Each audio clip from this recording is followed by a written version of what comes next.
আগা এখন কি ডিমের চপ কি রেডি হচ্ছে নাকি? কি ভাবছো এটা? এটা ডিমের চপ। কত করে দাম এটা? এটা 17 টাকা। গোটা গোটা চলে যাচ্ছে নাকি? গোটা গোটা ডিম? হ্যাঁ, গোটা গোটা ডিম বাবু। আমি তো খেয়েছি, খুব সুন্দর খেতে।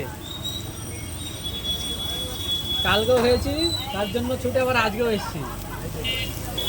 হ্যাঁ, আমাদের বহু ডিম বিক্রি, আমাদের 1.5 থেকে 2 পিস ডিম বিক্রি হয়। পার ডে 1.5 থেকে 200 পিস। বাহ।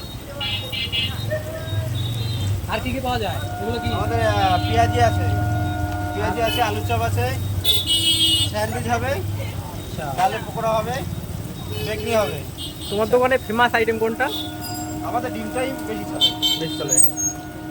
আলুর চপটাও খেতে ভালো, পেঁয়াজ দিয়ে আরো ভালো। পেঁয়াজ দিয়ে এত ভালো না, পেঁয়াজটাও খেতে ভালো। এই স্পেশাল আইটেমগুলো খেতে গেলে কোথায় আসতে হবে? একটু দাওয়াতে হবে। কোথায় আসতে হবে? এই যে মালঞ্চপাড়া বিষ্ণুপুর স্টেশন, বটতলা। আচ্ছা, মালঞ্চপাড়া বিষ্ণুপুর স্টেশন। আর স্টেশনের সামনে, স্টেশন থেকে 2 মিনিট হাঁটলে হাঁটলে নেমে 1 মিনিট লাগবে। এই মিষ্টি দোকানগুলো উল্টো পাশে। হ্যাঁ, মিষ্টি দোকানের এই তো সব উল্টো দিকে। দারুণ খেতে কিন্তু। আমাদের কাজের লোকই বা 4 জন।